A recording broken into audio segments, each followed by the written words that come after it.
Nuk e kam menduar kur se, në moshën 60 vjeç, do të përballesha me një tronditje të tillë. Mendova se vitet e mia të pjekurisë do t'i kaloja në qetësi, duke u kujdesur për veten, për shtëpinë dhe për burrin tim, me të cilin kisha ndarë më shumë se 4 dekada jetë. Besoja se dhimbjet e mëdha, ato që trondisin zemrën e një gruaje deri në rënje, i kisha lënë pas në rinin time. Por jeta, me sa duket, ka gjithmonë një mënyrë të çuditshme për të kujtuar se asgjë nuk është e sigurt. Ai ishte burri im prej 42 vitesh, profesori serioz, njeriu i respektuar nga të gjithë, baba i mirë, partneri i heshtur, por gjithmonë i pranishëm. Ai që kisha besuar më shumë se vetvetja. Ai që kurrë s'më kishte dhënë arsye të dyshoja, apo ndoshta unë nuk kisha dashur të dyshoja, dhe ajo një vajzë vetëm 22 vjeç.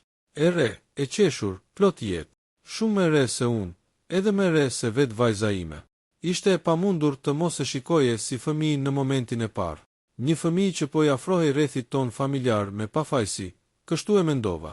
Por ajo ditë, ajo sken, ato fjalë që ajo vajzë më tha, më ndryshuan jetën përgjithmonë. Ky është rrëfimi im, rrëfimi një gruaje që mendoi se njihte burrin e jetës, por në fund kuptoi se gjysma e jetës së saj ishte ndërtuar mbi sekrete që nuk i kishte imagjinuar kurrë. Shtëpia jona të paradite duke e zakonshme, po aq e qetë dhe ngrohtë sa çdo mëngjes tjetër të viteve të fundit. Ndriçimi hynte nga dritaret e mëdha të dhomës së ndenjes, dhe unë isha duke shtrydhur portokallet në kuzhinë, ku ndjeva diçka që nuk shkonte. Ishte një ndjesi e çuditshme, një lloj drithërime e padukshme që më rëshiti në përshtyllën kurrizore. Nuk e di pse, por ajo më shtyu të ngjitesha ngadalë drejt dhomës së gjumit. Ai nuk ishte ulur për mëngjes, zakonisht ishte gjithmonë ulur para meje. Dhe në ajër kishte një heshtje të pazakontë, një heshtje që nuk të jepte qetësi, por të rëndonte në gjoks. Këmbët mu bën të rënda, ndërsa hipja shkallët një e nga një. Çdo hap më dukej si po afrohesha drejt një të vërtete që nuk doja ta zbuloja. Kur mbërita para derës së dhomës sonë, ajo ishte paksa e hapur. Një çarje e vogël, por e mjaftueshme që zemra ime të ndalonte për një sekondë. Mora frym thellë dhe e shtyva paksa. Ajo që pash më goditi me forcën e një rufeje. Burri im, 70 vjeç, gjysmë zhveshur, në krevat me atë vajzën 22 vjeçare. Unë ngriva, nuk fola, nuk bërtita, nuk rash, nuk e disi, por në ato sekonda truri im u shua dhe u ndez njëkohësisht. Sikur dikush mi preu të gjitha fijet që më mbanin të lidhur me realitetin. Ata u shkputën me njëherë nga njëri tjetri. Burri im u ngrit në nxitim, i zënë në panik, me fytyrë të zbetë, duke kërkuar fjalë që nuk i gjente. Por ajo vajzë e re, u ul ngadalë, mbështeti shpinën te koka e krevatit, dhe mu drejtua me një qetësi të frikshme. E dia që do të vije, më tha. Ai nuk mund ta fshehte më. Nuk fola, thjesht e pash. Sytë e saj ishin të kthjellët, të palëkundur. Në to nuk kishte as turp e as frikë, vetëm një siguri e ftohtë, sikur ajo e kishte pritur këtë moment. Burri im nisi të mërmërite. Më lër të shpjegoj, të lutem, nuk është ajo që duket. E pash me një shikim që i tha gjithçka pa fjalë. Pastaj ja ktheva syt vajzës. Dhe ajo foli. Zonja, unë nuk jam ajo që mendoni. Dhe as marrëdhënia jon nuk është ajo që ju duket. Ka gjëra që nuk i dini. Gjëra që ai nuk ka pasur guximin t'jua, thot prej vitesh. Fjalët e saj më pren frymën. Nuk ishte zëri i një vajze që po përpiqej të justifikonte veten. Ishte zëri i dikujt që po më thoshte një të vërtetë që unë as nuk e imagjinoja. Cilat gjëra? Shpërtheva më në fund. Ajo uli syt për një moment, pastaj mi drejtoi sërish, më të ftohtë se më parë. Unë nuk jam thjesht një vajzë. Jam gjysma e së vërtetës që ju mungon prej 40 vitesh. Burri im u kapte balli me dorë, sikur do të rëzohej. Unë ndjeva zemrën të më rrihte në fyt. Çfarë po thua? Kush je ti? Dhe ajo tha fjalin që mi ngriti qimet e trupit. Unë jam e bia e ti. Dhëm më rrotullohej. E pash burrin tim, i cili u ul ngadalë në krevat, me fytyrë të mpirë. Nuk foli, nuk e mohoj. Dhe kjo e bëri gjithçka edhe më të tmerrshme. Jo, nxora me vështirësi. Jo, nuk është e vërtetë. Është, tha ajo, duke rrudhur duart. Dhe ai ka pasur frikë t'ju a thot. Gjatë gjithë jetës sime, deri sot, mora frym thellë, por mushkërit nuk mbusheshin. Isha duke u mbytur me fjalët e saj, me praninë e saj, me skenën që sapo kisha parë. Burri im përfundimisht foli me një zë të dridhur. Më fal, doja ta thosha më parë, shumë vite më parë. Dhe ndërkohë ti kishe futur vajzën tënde në krevat, bërtita duke mos e kontrolluar më veten. Ajo vajzë lëvizi përpara, duke ngritur duart. Jo, nuk ka qenë ajo. Ju e interpretuat gabim. Ai nuk është dashuri, nuk është romancë. Unë erdha ta detyroja të thoshte të vërtetën. E kërcënova se nuk do të largohem nga kjo shtëpi, nëse ai nuk i tregonte gjithçka. Ai pranoi, por ju erdhët përpara se ai të fliste. Unë dala, e pash, nuk dukej si gënjeshtare, as si një vajzë e përdorur. Ajo dukej e vendosur, e bindur, e plagosur, e plagosur. Të njëjtën dhimbje që kisha ndjer unë, e lexoja edhe në sytë e saj. Pse tani? E pyeta me zë që më dridhej. Çfarë kërkon ti prej nesh? Të vërtetën, dhe vetëm të vërtetën. Tha ajo, se ai nuk është njeriu që mendoni, dhe unë nuk jam aksidenti i jetës së tij. Jam pjesa që ai ka fshehur. Për ju, për familjen, për veten. Mora frym thellë dhe u mbajta te komodina. Dhoma filloi të shuhej para syve, por ajo vazhdoi, më qetë, më rënd, më thellë. Sot është dita që ju duhet të dini gjithçka, edhe atë që ai nuk ka pasur kuraj tua thot për 40 vjet. Dhe aty rrëfimi i tij filloi. Dhoma ishte e heshtur, por ajo heshtje nuk ishte më ajo e shtëpisë time të qetë. Ishte një heshtje e rënd, e errët, që e ndjeja si të më ishte ulur në shpatulla. Ndihesha sikur po shikoja jetën time nga jashtë, si një film ku gjithçka shkatërohet brenda një minute, dhe ti nuk e kontroll të asaj që po ndodh. Vajza, e vendosur në skajin e krevatit, dukej se ishte përgatitur prej kohësh për këtë moment, ndërsa burri im 70 vjeçar, që dikur e njihja më mirë se veten, rinte i përkulur, i plakur papritur, sikur ajo e vërtet po e gëryente nga brenda. E pash drejte në sy. Fillo, i thash, tani, pa mashtrime, pa entuziazëm të kotë, pa mëshirë për veten tënde. Ai mbylli syt për një moment, pastaj hapi gojen me vështirësi. Ishte viti 1983. Ai filloi të tregonte historinë e tij, por për herë të parë nuk dukej si profesori i qetë dhe inteligjent që fliste gjithmonë me plot siguri. Zëri i tij dridhej, ndërsa duart i mbante të mbledhura si fëmijë i trembur. Nuk kam qenë kurrë i përkryer, nisi ai. E di këtë. Në atë kohë isha shumë i ri, i pamend, dhe bëra gabime që një burr nuk duhet i bëj, por nuk e dija se ai gabim do të merrte formë dhe do të bëhej një jetë. Një jetë që unë e lash në hije për dekada. Vajza uli kokën, por syt i mbante te ai, sikur kishte dëgjuar çdo fjalë të kësaj historie, më shumë se një herë. A ishte nëna e saj? E pyes me zërin që më merrej në fyt. Kush ishte ajo? Ai mori frym thellë. Ishte një grua që punonte në një klinik ku unë jepja një kurs. E re, shumë e re, 19 vjeçe, e ndrojtur, e turpshme, por e talentuar. Nuk ishte lidhje, nuk ishte dashuri, ishte dobësi. Një natë vetme, në një moment kur unë ndjeva i lodhur, i zhgënjyer me vetveten. Ishte gabimi më i madh i jetës sime. Unë ndjeva një thik të ftohtë të më kalonte përmes kraharorit. Pastaj, pyeta me zë të thatë. Pastaj u largova. E lash klinikën. Mendova se kishte qenë vetëm një gabim. As nuk e mendova më. Jo deri pas 6 muajsh, kur ajo ma dërgoi një letër. Vajza ngriti syt për një moment, por nuk foli. Ajo më shkroi se ishte shtatzën. Më shkroi se s'dinte ç'të bënte. Ishte vetëm një vajzë, pa familje, pa mbështetje. Dhe unë bëra gabimin e dytë më të madh të jetës sime. E mohove? Pyeta duke e ditur tashmë përgjigjen. Ai uli kokën. Po. I thash se nuk mund të isha i ati. I thash se po imagjinonte gjëra. U përpoqa të shmangja çdo përgjegjësi. Deri në ditën kur ajo më dërgoi një fotografi të foshnjës. Sytë e vajzës u mbushën me lot. Ajo i fshiu shpejt, sikur nuk donte të tregonte dobësi. Dhe vazhdova unë me zë që tashmë po më dridhej. Ai u përkul më shumë. Ishte fotografi e një bebeje që më ngjante mua. Sy, buzë, madje edhe forma e vetullave.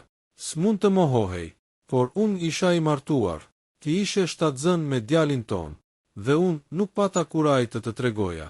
Në vend të kësaj, i dërgova asaj para. Pak para. Boll sa ajo të mund të riste vajzën pa më kërkuar mua. Unë më mbështeta te komodina se më merrej fryma. Pra, ti e dije gjithkohën. Pyeta me ton që më diqte gjuhën. Po, e dia që ajo vajzë ekzistonte. Gjithmonë, por nuk e pash asnjëherë. Asnjëherë nuk më kërkoi. Dhe unë nuk kisha guximin të kërkoja unë. Deri kur ajo, tregoi vajzën, më gjeti para 2 vitesh. Vajza tani ngriti kokën me një lloj hidhërimi të përzier me zemërim. Më gjeti kur isha 20 vjeçe, tha ajo. Më duhej të dija kush ishte babai im. Nëna ime vdiq nga kanceri, kur unë isha 17 vjeçe. Dhe unë beta vetëm me një fotografi të një burri që kur nuk e kisha parë. Dhe një emër, unë e pash. Dhe ajo u zgjodh të fliste. E bëri me qetësi, por çdo fjalë kishte peshë. Kur e gjeta, ai u trondit. Shumë, por nuk më përqafoi. Nuk më përshëndeti. Vetëm qau. Dhe tha se nuk ishte koha. Ajo që shi hidhur. S'qen ka koha kur je foshni. S'qen ka koha kur je adoleshente. S'qen ka koha kur je e vetme. Dhe s'qen ka koha as kur je 20 vjeçe. Më fal, përshpëriti ai me zë të thyer. Nuk jam këtu për falje. Ja preu ajo me ton të prerë. Heshtja mes nesh u bë edhe më e rëndë. Po pse ishte sot këtu? Pyeta, duke e kthyer kokën drejt vajzës. Pse në këtë mënyrë? Pse në krevat? Ajo u ngrit ngadalë. Nuk dukej as pak arrogante, as provokuese. Dukej e lodhur, e dorëzuar nga gjithçka. Unë nuk kam ardhur të fle me të, zonja. Ju e pat keq. Ai po më tregonte dokumentet e testamentit. Po më thoshte se më donte të siguroja jetën time. Ishim ulur, asgjë më shumë. Kur ju hapët derën, ne u trembëm. Ai u ngrit në këmbë me nxitim dhe interpretuat keq. Ishte e vërtet. Ajo nuk kishte grim të rënd. Nuk kishte fustan provokues. Kishte pantallona të gjera dhe një bluzë të thjesht. Unë vetë kisha parashikuar më të keqen. Ajo nuk kishte dashur ta krijonte atë skenë. Po pse këtu? Pse pa paralajmërim? Pyeta me zë të dobët. Vajza mori i frymthell, sepse ai ka 2 vjet që më premton se do t'ju a tregoj. Dhe 2 vjet që gënjen. Unë nuk jam më fëmijë. Nuk dua para. Nuk dua shtëpi. Nuk dua trashëgimi. Dua vetëm një vend ku unë të mos jem sekret. Dua një baba që nuk shihet, që nuk më shen nga larg si hije, ndërkohë që unë kam humbur gjithçka tjetër. Ajo u ul sërish dhe vazhdoi. Këtë mëngjes erdha dhe i thash, do t'i tregosh sot. Me mua këtu, ose unë nuk largohem nga kjo shtëpi. Ai pranoi, dhe ju u shfaqët në momentin më të gabuar. Unë u ula. Nuk e mbaja dot më veten në këmbë. Gjithçka që dëgjoja ishte shumë. Është e çuditshme si truri i njeriut mund të ruaj qetësinë për vite të tëra, dhe pastaj të thyet brenda një ore. Pra, fola me zë të ulët, jo tradhti, por një fëmijë i fshehur. Vajza uli syt. Burri im qau në heshtje. Po, tha ajo, unë jam fëmia që ai fshehu gjithë jetën. Unë e pash gjatë, e pash si nën, si grua, si njeri. Dhe pastaj e pyeta, çfarë do ti prej meje? Ajo ngriti kokën, dhe më tha fjalin që nuk e prisja. Vetëm të më dëgjosh, të dish kush jam, dhe të mos më urreni, sepse unë nuk kërkova të lind, as të bëhem arsyeja e shkatërimit të martesës suaj. Unë jam thjesht pasojë. Një lot më rëshiti në faqe pa lejen time. Po ti, u ktheva nga burri im. Çfarë do ti tani? Pse s'më tregove kur? Pse lejoje që kjo vajzë të rritej pa baba? Ai qau, një burr i vjetër, i thyer, që po përballej me fantazmat e tij të së shkuarës. Sepse isha frikacak, tha ai, sepse isha i dobët, sepse nuk doja të humbisja ty, dhe sepse isha egoist, e lash të rritej vetëm. Dhe tani, e pyeta, ai ngriti syt drejt meje. Tani dua të bëj gjën e duhur. Tani, edhe pse është vonë, dua ta njoh. Dua të jem babai i saj, dhe dua që të mos të humbas ty. Fjalët e tij më t'pinë më shumë se e gjithë historia. Heshtja pasoi, e gjatë, e lotshme, e ngecur në ajër si tymi rënd. Vajza u ngrit, mori çantën e vogël që kishte lënë mbi tokë. Unë do të iki tani, tha. I thash gjithçka që kisha për të thënë. Nuk kam më gjë kundër jush, zonjë.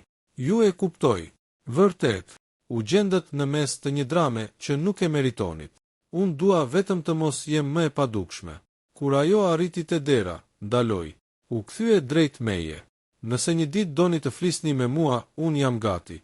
Dhe doli. Dera u mbyll pas saj, dhe shtëpia ime ra në një heshtje që nuk e kisha ndjer kur më parë. Një heshtje që nuk vinte nga mungesa e zhurmës, por nga prania e së vërtetës. Unë ngrita syt drejt burrit tim. Ai më shikonte me sy lutës, të kuq, të lodhur. Më fal, përshpëriti. Dhe unë, për herë të parë në 42 vite martesë, nuk e dija çfarë t'i thosha. Historia jon nuk përfundoi atë ditë. Në fakt, ajo sapo filloi të shembet. Nata që pasoi ishte më e gjata e jetës sime. Mbi çarçafët e bardhë që dikur kishin qenë shenje qetësisë son martësore, tani qëndronte peshë së vërtetës që nuk e dëshironim, por që na ishte servirur me forcë. Burri im flinte i përkulur anash, me fytyrën të mbuluar nga dora e tij e dridhur. Unë nuk mbylla sy, jo sepse nuk mundesha, por sepse nuk doja. Ishte një natë ku çdo mendim më gëryente brenda si acid. Çdo moment, çdo vit, çdo kujtim më dukej sikur e humbi ngjyrë. E shikoja njeriun pranë meje dhe ndjeja të huaj.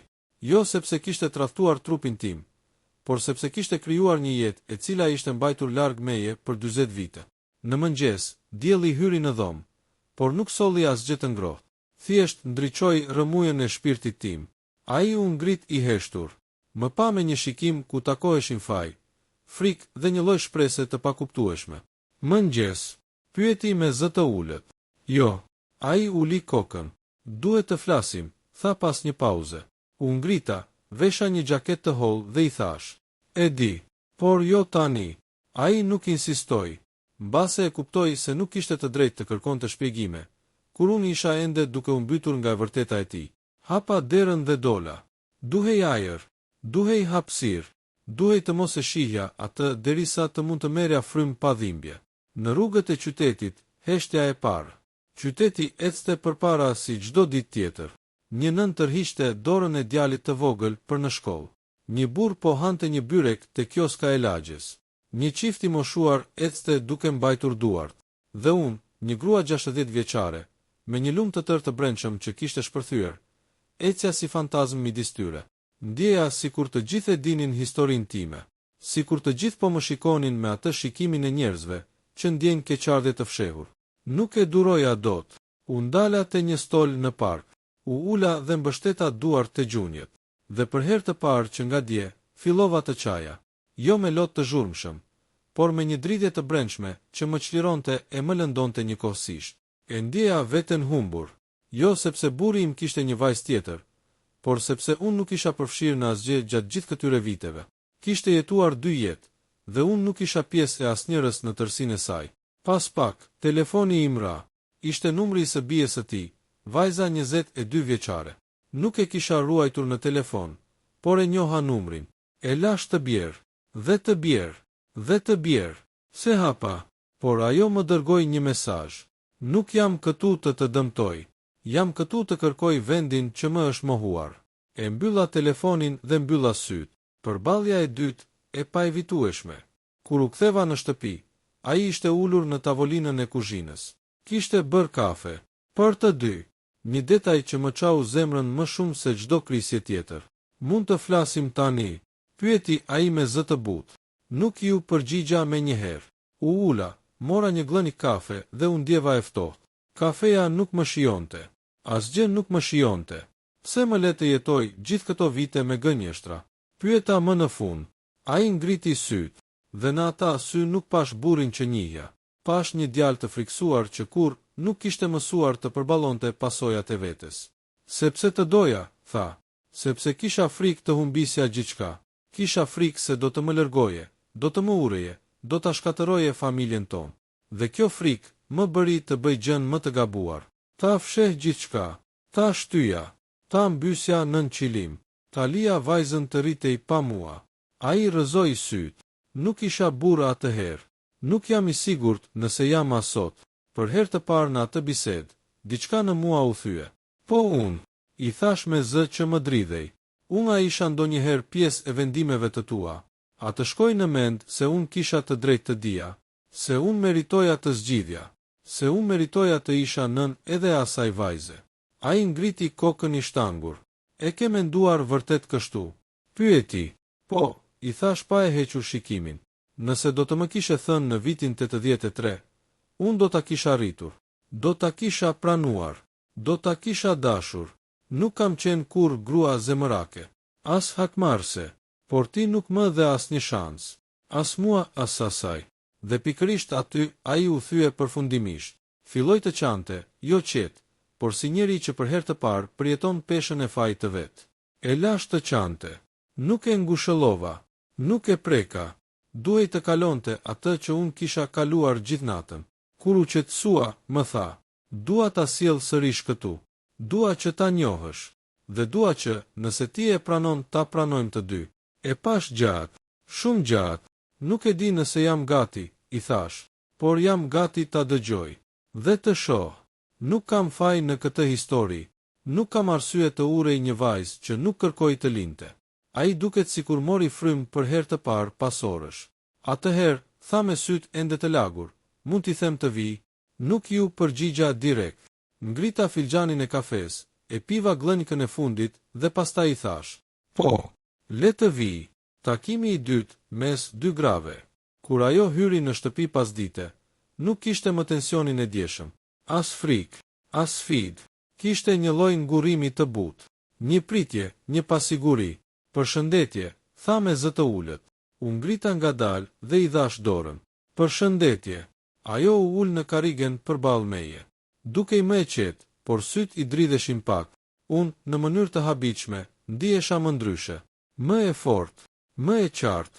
Dua të flasim vetëm ne dy për një moment, i thash. Pa të. Buri im u ngrit dhe doli në dhomën tjetër, pa thënë asnjë fjalë. Ajo më pa drejt. Nuk kam ardhur të marr asgjë, tha. E di, i thash. Nuk dua para. Nuk dua shtëpi. Nuk dua emër. Dua vetëm të mos fshehem. Të mos ndjehem sikur jam turp i dikujt. Kam jetuar gjithë jetën duke menduar se nuk vleja për askënd. Dhe tani, kur më në fund e gjej baban, ai më do, por fshehurazi. Më kërkon, por në heshtje. Më mbron, por pa guxim. Unë dua një baba të vërtet. Jo një hije. Fjalët e saj më prekën. Dhe këtë drejt, i thash. Je rritur, je e mençur, dhe meriton më shumë. Nuk kam arsye të urej. Ndërsa për të, mora frymthell. Ai do të ketë të bëjë me mua për pjesën tjetër të jetës së tij. Ajo uli kokën. Nuk dua t'ju ndaj. Nuk dua t'ju shkatërroj. Nuk jam armikja juaj. Jo, i thash butë. Nuk je. Ajo nguli syt në mua për disa sekonda. Sikur po më analizonte. Sikur po kërkonte diçka. E dini unë ju kam parë 2 herë nga larg, para se t'ju njihja. Ju dukeshit e qetë, elegante, e butë. Dhe kam menduar, sikur të kisha edhe unë një nën të tillë. Ajo u ndal për një sekond, mbajti lotët me dhëmb, pastaj vazhdoi. Ndaj nuk dua ta mbani në zemër ndaj meje. Unë jam këtu sepse e meritoj të di kush jam. Nuk e durova dot. U ngrita dhe ju afrova. Ajo u ngrit gjithashtu. E përqafova. Ajo u shtang për 2 sekonda pastaj, shpërtheu në një të qara të buta, që njëherë në jetë dalin nga një shpirt i plagosur për vite me radhë. Ke vuajtur shumë, i pëshpërita. Dhe nuk e meriton. Nuk e meriton që babai yt nuk pati guximin të ishte me ty. Por unë jam këtu tani. Nuk jam nëna jote. Por nuk do të jem kur armikja jote. Ajo vazhdoi të qante në supin tim. Dhe në atë moment, unë kuptova diçka që më goditi si rufe. Unë po e falja. Jo për hir të burrit tim, por për hir të saj. Por historia nuk mbaron këtu. Sepse aty, te dera, burri im ishte duke na parë, i thyer, i mallëngjyer, dhe njëkohësisht i tmerruar. Ai e kuptoi se falja ime ndaj vajzës së tij nuk ishte falja për të. Pjesa vërtet e vështirë sapo fillonte. Ajo natë ishte e qetë, por brenda meje gëryente një stuhi që nuk më linte të merja frym. Dritat e shtëpisë i kisha fikur, por unë rria në dhomën e ndenjes, ulur në skajin e divanit, me një batanie të hedhur mbi supe. Mendja më punonte si makineri e çmendur. Çdo fjalë e vajzës, çdo shikim i burrit tim, çdo dridhje e fytyrës së tij më shfaqej para syve si hije që më gënjenin dhe më tallnin. Nuk dija nëse duhej të vazhdoja këtë martesë, apo duhej ta lija aty, në atë natë, ku gjithçka u thye. Por pjesa e vërtet e zhgënjimit ishte vetëm duke nisur. Zbulimi i parë i dhimbshëm. Të nesërmen në mëngjes, ndërsa ai po hante bukë sikur s'kishte ndodhur asgjë, unë vura re diçka në tavolinë. Një zarf të bardhë. Nuk ishte aty natën e kaluar. I afrova gishtat dhe pash emrin tim të shkruar me shkrimin e tij. Të njëjtin shkrim që dikur ma linte në copa të vogla letre me fjalë dashurie. E hapa. Brenda kishte vetëm 2 fjalë. Duhet të flasim. Por kishte edhe një tjetër letër, një faturë bankare. Një shumë e madhe.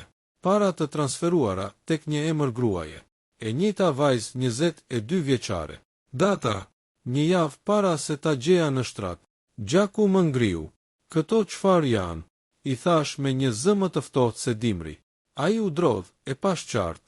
Janë borxhe të vjetra, belbëzoi. Borxhe me një vajzë 22 vjeçare. Ai heshti. Heshtja e tij fliste më shumë se çdo justifikim. Monologu i tij i hidhur. Për herë të parë, ai uli kokën. U duki i thyer. Madje për një moment më ngjalli dëmshuri. Por ishte e gabuar, e kot dhe naive, si gjithmonë. Kisha frikë ta thoja, filloi. Kam kaluar një periudhë të vështirë. Të moshuarit bëhen të padukshëm. Ajo më bëri të ndihem gjallë. E dëgjova. Fjalët më pren shpirtin, sikur ai ta merrte thikën dhe ta shtynte brenda vet. Pra, i thash ngadalë. Unë, gruaja jote e 60 viteve, jam bërë e padukshme. Ai ngriti syt. Ishin të turbull. Jo, por ti më njeh shumë mirë. Ajo më shihte ndryshe. Më lëvdonte. Më bënte të ndihesha burr. Fjalët e fundit më coptuan. Por ende nuk e kisha parë thellësinë e gropës ku ai kishte rënë. Ajo erdhi përsëri. 2 ditë më pas, ndërsa unë po dilja nga shtëpia, pash një makinë të bardhë të ndalonte para portës. Dhe kur dritarja u hap, pash fytyrën e saj, vajzën. Me sytë e qetë, me buzëqeshjen e pandjeshme. Një buzëqeshje që më ngriti presionin. Mund të flasim, tha ajo me një ton të butë, po thuaj sikur i vinte keq. S'kem çfarë të flasim. U përgjigja prerë. Largohu nga shtëpia ime. Ajo hapi derën e makinës dhe doli. Ishte e veshur thjesht, jo provokuese. E qetë, e rritur për moshën që kishte. Zonja, nuk e keni kuptuar situatën, tha ajo. Unë nuk dua burrin tuaj. U qeshura ironikisht. Jo, po çfarë do atëherë? Ajo nxori diçka nga çanta. Një dosje. Ja ku filloi pjesa tjetër e errët. Kontrata. Ajo më zgjati dosjen. Burri juaj më ka kërkuar ta ndihmoj një vit më parë. Ishte i dëshpëruar. Donte të dukej më i ri për ju. Kishte probleme financiare, shëndetësore, dhe kishte frikë se do ta braktisnit. Kërkoi një shërbim. Çfarë shërbimi? Pyeta, duke mos besuar asgjë. Të krijonte një jetë të dytë të fshehtë, jo për të më pasur mua, por për të ndjerë ende i vlefshëm. Unë kam punuar si shoqëruese emocionale, jo si e dashur fizike. Fjalët më hutuan. Kështu thua, por unë ju pash në shtrat. I thash. Ajo mori i frym thellë. Po, sepse atë mëngjes ai po humbiste ndjenjat. Kishte rënë në dysheme. E ngrita dhe e shtriva që të merrte veten. Ai nuk u ndal, pastaj shtoi. Ai nuk mundet fizikisht të bëjë atë që mendoni ju. Më mbeti fryma. Çfarë? Po, ka probleme të rënda mjekësore. Dhe ai s'ju ka treguar. Turpi e ka mbytur. Mendja mu ngrit si një stuhi e papritur. Imazhet që kisha parë ditën kur i gjeta, nuk përputheshin më me versionin e mendjes sime. Pse nuk më tha? Pëshpërita. Ajo më pa drejt në sy. Sepse ju do ta braktisnit, mendonte ai. Lutjet e tij të vetme kanë qenë. Mos i trego gruas sime. Ka. Pastaj ajo u largua ngadalë, duke më lënë të përpëlitesha mes 2 të vërtetave të thyera. Tradhtisë dhe frikës së tij. Kriza e tij e fundit. U ktheva në shtëpi e hutuar, e tronditur, e ngarkuar me pyetje. Dhe e gjeta atë në dhomën e gjumit, i shtrirë, me dorën mbi zemër. Ishte i zbek. A je mirë? Vrapova drejt tij. Ai ngriti syt ngadalë. Më duket zemra. Më merr fryma. E mora në urgjencë. Aty kuptova gjithçka që ai kishte fshehur prej vitesh. Sëmundjet, dështimet financiare, borxhet, turpin, frikën se mos mbetej i pavlefshëm. Frikën nga plakja. Ishte rënqethse ta shihja të brisht, të dobët, të varur prej meje. Këtu nisi mbajtja ime e vërtet, dhe zemra ime filloi betejën e dyfisht. Midis dhimbjes së plagës që më hapi, dhe dëmshurisë që ndjeja për burrin që kisha dashur gjithë jetën time. Por drama nuk kishte mbaruar. Natën e dytë në spital, ndërsa ai flinte i shtrirë me tubat dhe aparatet, infermierja më afrohet. Zonja, duhet ta dini diçka. Dikush po pyet për të çdo natë. Një vajzë e re. Po këmbëngull që të hyj ta shoh. Unë ngriva. Ajo 22 vjeçarja. Pyeta. Infermierja pohoi me kokë. A e lejojmë? I lash sytë te burri im i sëmur. Ky ishte momenti kur duhej të vendosja. Ti hapja derën të vërtetës, apo ta mbyllja për gjithmonë.